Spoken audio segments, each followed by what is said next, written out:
আম্মাজান খাদিজাতুল কুবরা রাদিয়াল্লাহু তাআলা আনহা আরবের সবচেয়ে ধনী মহিলা, যিনি আল্লাহর নবীর সাথে বিয়ের পর তার সমস্ত সম্পদ আল্লাহর রাস্তায় দান করে দিয়েছিলেন।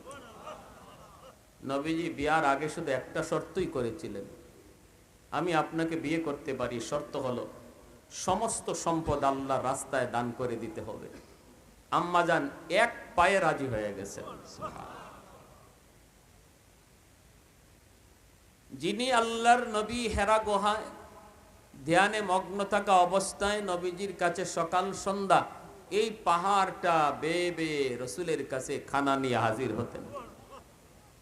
হেরা গুহা, যারা আরবে গেছেন, হজ করতে গেছেন, গারে হেরা দেখছেন না? হ্যাঁ, দেখাইছে আপনাদেরকে, জিয়ারা করে দেখাইছে, যেখানে কোরআন নাজিল হয়েছিল। জিব্রাইল আমিন ইকরা বিসমি রাব্বিকাল্লাযী খালাক, এই গার, এই গর্ত, এই গুহা, যে গুহায় আল্লাহর রসুল ধ্যানে মগ্ন, আর আম্মাজান এই পাহাড়টা বাইতেন, যে পাহাড়টা আমি আপনি, আমার কথা আমি বলি, আমি সাহস করতে পারি নাই, উঠার সাহস হয় না। অনেকে সাহস করে উঠেন, তাও তো এখন সৌদি বাদশাহ এরকম রাস্তা করে দিছে, ওটার জন্য অনেকটা সহজ পথ করে দিছে, বিভিন্ন পয়েন্টে পয়েন্টে পানি রাখছে, জুস রাখছে।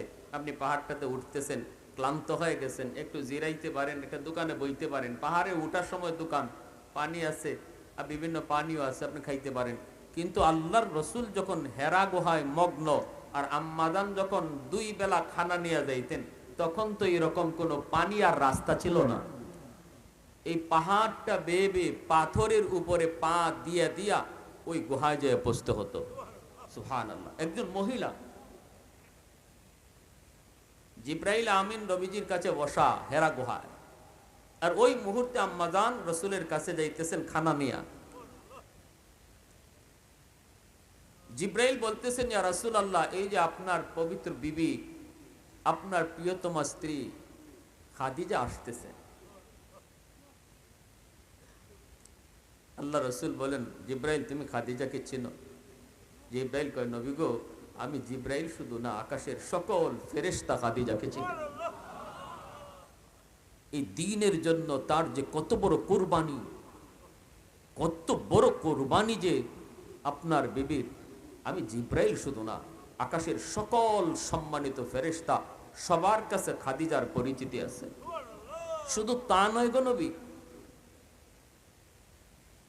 আপনার বিবিকে আল্লাহ নিজে সালাম জানাইছেন, আর আমাকে বলেছেন আপনাকে জানানোর জন্য আপনি আপনার বিবিকে আল্লাহর সালাম পৌঁছায় দেন। নবী গো, আল্লাহর সালামটা যখন পৌঁছাবেন, সাথে আমি জিব্রাইলের সালামটাও পৌঁছায় দিয়ে। এমন একজন নারী যিনি আল্লাহর সালাম পান, তিনিও মৌতের সময় কবরের ডরে রসুলকে পাশে রাইখা হাতে হাত রেখে কাঁদতেছেন আর বলতেছেন, স্বামী গো, জীবনে কিছুই চাই নাই, তবে মৌতের আগে একটা জিনিস চাইব, তুমি কি দিবা? রসুল বলতেছেন, খাদিজা, জীবনে কিছু চাও নাই, এখন চাইবা? কেমনে তুমি মনে করলে আমি দিব না? বলো তুমি কি চাও? আমার ভাইরা, বন্ধুরা, যুবক, আম্মাজান যখন ইন্তেকালের আগ মুহূর্তে নবীর হাত ধরে বলতেছেন, ইয়া রাসূলুল্লাহ, ওগো নবীজি, আমি হয়তো আর কিছুক্ষণের ভিতরেই দুনিয়ার মায়া ছেড়ে চলে যাব, আমি আপনার হক আদায় করতে পারি নাই গো, আমি আপনার যথাযথ খেদমত করতে পারি নাই। ইয়া রাসূলুল্লাহ, মৌতের আগে আমার একটা ছোট্ট আবদার, জানি না কবর আমি খাদিজাকে চিনবে কি চিনবে না, কিন্তু আমার ভয় হয়, ভয় হয়, ভয় হয়। নবী গো, আপনার কাছে আমার আবদার, আমার ইন্তেকালের পর বাজারের কোনো কাফনের কাপড় দিয়ে আমাকে আপনি কাফন দিয়েন না গো, আপনার পবিত্র জুব্বা থেকে যে কোনো একটা জুব্বা দিয়া আমার কাফন পরা দিয়ে, যেন আমি বলতে পারি আমি এত প্রশ্নের জবাব দিতে পারবো না, আমি কে তাও জানি না, তাও বলতে পারবো না, তবে আমার গায়ে আমার আল্লাহর হাবিবের একটা জুব্বা আছে। ইয়া রাসূলুল্লাহ, ওগো নবীজি, জানি না মুনকার নাকির আমার সাথে কেমন আচরণ করে গো। যখনই মুনকার নাকির আমাকে বলবে মার রাব্বুকা ওয়া মা দীনুকা ওয়া মান হাদার রাজুল আল্লাযী বুইসা ফীকুম ইউকালু লাহু মুহাম্মদ, তিনটা প্রশ্ন যখন আমাকে করবে আমার ভয় হয় আমি কি তিন প্রশ্নের জবাব দিতে পারবো কিনা, ভয় হয়। নবী গো, আপনার কাছে আমার আবদার, সবাই আমাকে কবরে রেখে চলে যাবে, কিন্তু আপনি আমার কবরের পাশ থেকে যাবেন না। মুনকার নাকিরের প্রশ্নের জবাব আপনি আমার পক্ষ থেকে দিয়া দিবে। একটু জোরে আওয়াজ দিয়ে কন্যা সুবহানাল্লাহ, আর একটু জোরে সুবহানাল্লাহ। মহব্বত করব কাকে? একটু জোরে আওয়াজ দিয়ে বলেন কাকে? অন্তরের ভিতরে বসায় রাখবো কাকে? হুকুম আহকাম মানবো ইসলাম ধর্মের, ঠিক না? তবেই ধর্ম আমার ইসলাম বলতে পারবো, ঠিক না? সুন্নত মানবো নবীর, তবেই নবীকে দেখলে নবীকে চিনবো, ঠিক না?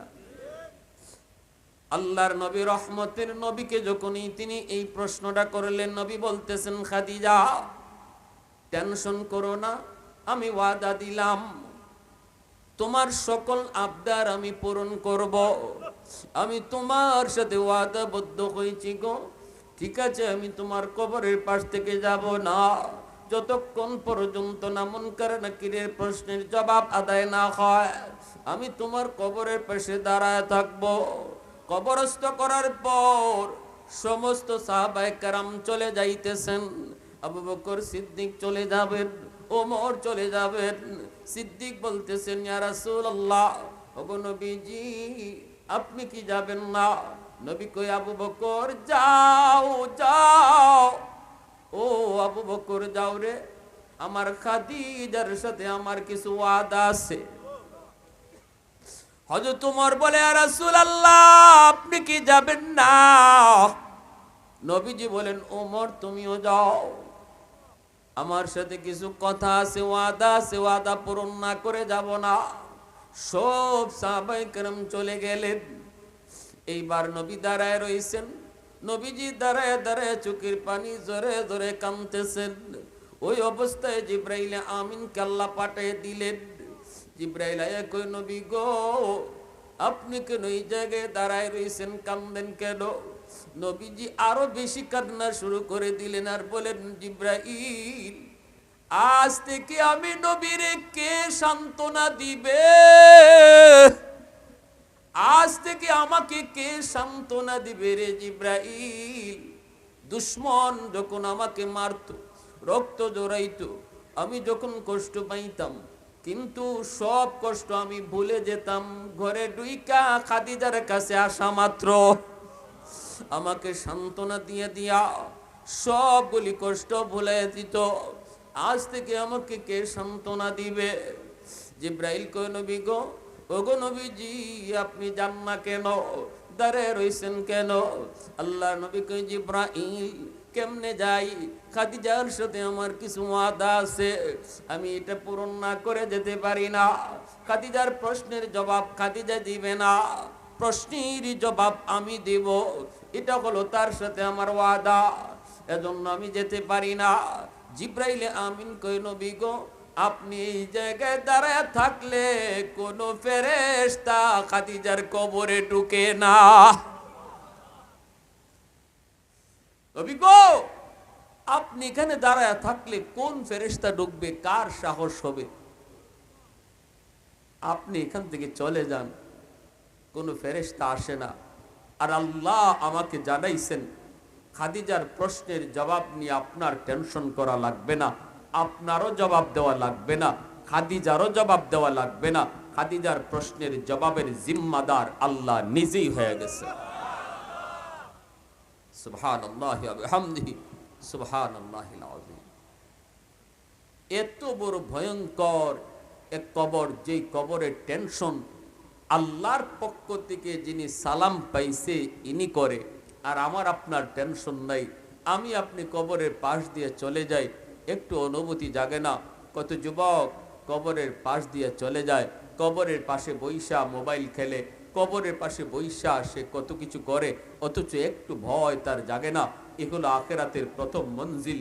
কবরের মঞ্জিল যার সহজ হবে, আখেরাতের সব ঘাট আল্লাহ সহজ করে দিবে। আর কবরের ঘাটে যে ধরা খেয়ে যাবে, সব ঘাটেই সে ধরা খাবে। এজন্য কবরস্থান দেখলে পরে দিলটা যার নরম হয়, আশা করা যায় মরণের পরে কবর তার সাথে ভালো আচরণ করবে। কবরকে যে শ্রদ্ধা করে, কবরকে যে তাজিম করে, কবর দেখলে পরে যার কলিজায় ভয় লাগে, কবর দেখলে পরেই যে আখিরাতের কথা ইয়াদ করে, ধারণা করা যায় যারে আমি শ্রদ্ধা করলাম, যারে আমি মায়া করলাম, তার কাছে একদিন আমার যাওয়াই লাগবে। ঠিক কিনা জোরে বলেন? আজ যদি আমি তার কদর করি, যেদিন আমি তার কাছে যাব সেও আমার কদর করবে।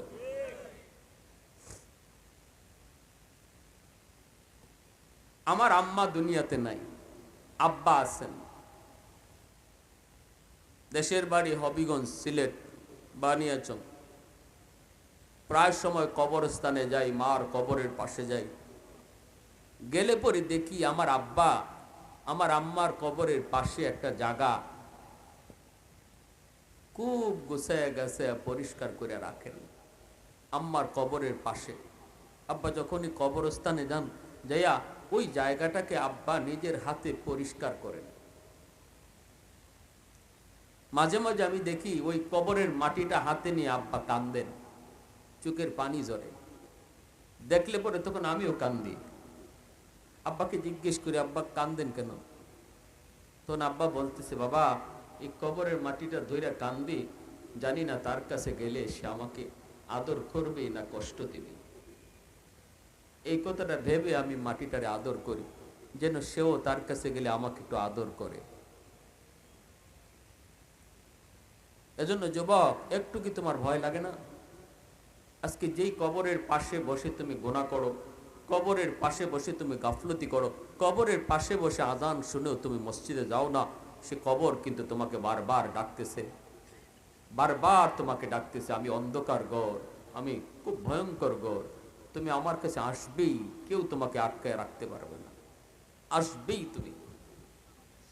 মদিনার একজন যুবক কবরস্থানে বাপমার কবরের পাশে যায়, সে কান্দে, বেহুশ হয়ে যায়। একদিন রসুলের কাছে আসছে, বনু তামিম গোত্রের যুবক নবীজির কাছে আসছে।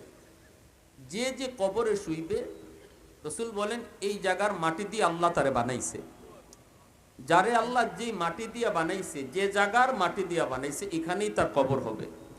আল্লাহ রসুল বলেন, আমি আবু বকর আর ওমর এই তিনজনকে আল্লাহ এক জায়গার মাটি দিয়া বানাইছে।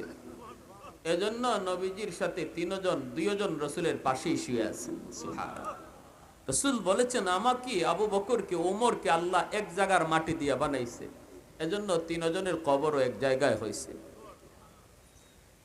তো রসুলের কাছে বনু তামিম গোত্রের যুবক সে গেছে, যে আল্লাহর নবীকে ডাক দেয়া বলে, ইয়া রাসূলুল্লাহ, ওগো নবীজি, আমি বড় পেরেশানিতে আছি, বড় টেনশনে আছি, অন্তরের ভিতরে কোনো শান্তি নাই, আমার অন্তরের ভিতরে বড় পেরেশানি। কান্দে নবী, কান্দেন। আল্লাহর নবীর কাছে যায় যদি কেউ কান্দে, নবীজির চোখ থেকে দর দর করে পানি পড়ে, কারণ তিনি হলেন মানবতার নবী, তিনি হলেন দয়ার নবী। তিনি যখনই কারো দুঃখ দেখতেন, কষ্ট দেখতেন, রসুল নিজেও কষ্ট পাইতেন। নবীর কাছ সামনে কেউ যদি কান্না করত, আল্লাহর নবীর চোখ দিয়া অটোমেটিক পানি চলে আসতো। সুবহানাল্লাহ। দ্বীনের নবী, মায়ার নবী বলেন, যুবক কেন কান্না করো? তুমি আমাকে একটু খুলে বলো, আমাকে অযথা তুমি কান্দাও না, তুমি বলো কেন তুমি কান্না করো? যুবক তখন কান্দে আর বলে, নবী গ, আমি আমার মা বাবার গর্ভে একমাত্র সন্তান। আজ আমার মা আমার বাবা কবরে শায়িত।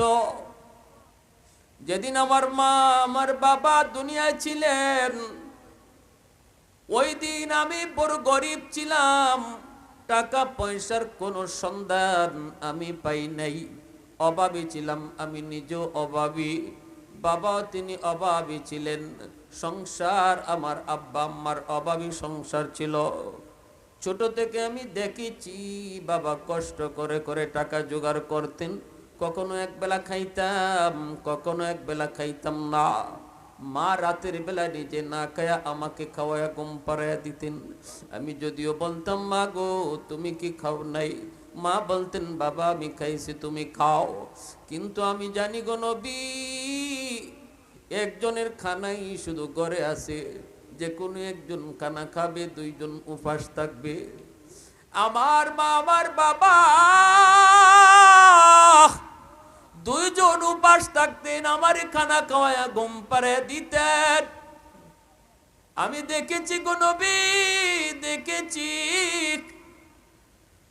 আজ আল্লাহ আমাকে অনেক সম্পদের মালিক করেছেন, টাকা পয়সার কোনো অভাব নাই, সম্পদের কোনো অভাব নাই।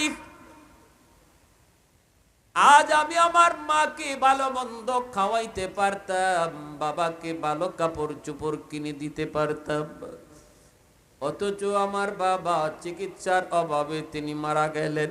আমি বাবার চিকিৎসাটাও করতে পারি নাই, মার ভালো একটা চিকিৎসা করতে পারি নাই, ভালো একটা কাপড় চোপড় কোনোদিন কিনে দিতে পারি নাই, আমি আমার বাবাকে ভালো একটা লুঙ্গিও কিনে দিতে পারি নাই।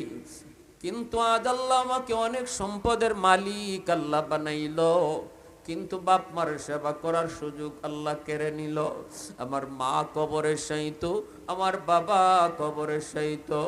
ওগো নবীজি, আমি এখন রাতের বেলা ঘুমাইতে গেলে আমার ঘুম আসে না গো, মনে পড়ে যায় মার দুঃখের কথা, বাবার কষ্টের কথা। আমাদের সমাজে এমন যদি তালাশ করি, এমন বহু সন্তান পাওয়া যাবে, যেই সন্তান বাপ মা দুনিয়ায় থাকতে বড় অভাবে ছিল, ব্যবসায় লাভ পায় নাই, টাকা পয়সার দেখা মিলে নাই, কিন্তু যেদিন তাকে আল্লাহ সম্পদ দিয়েছে, সেদিন মা বাবা কবরে চলে গেছে। আসেনি না নাই? খুঁজলে পাওয়া যাবে এমন এমন দুঃখী, এমন কষ্টের অনেক সন্তান সমাজে খুঁজলে পাওয়া যাবে।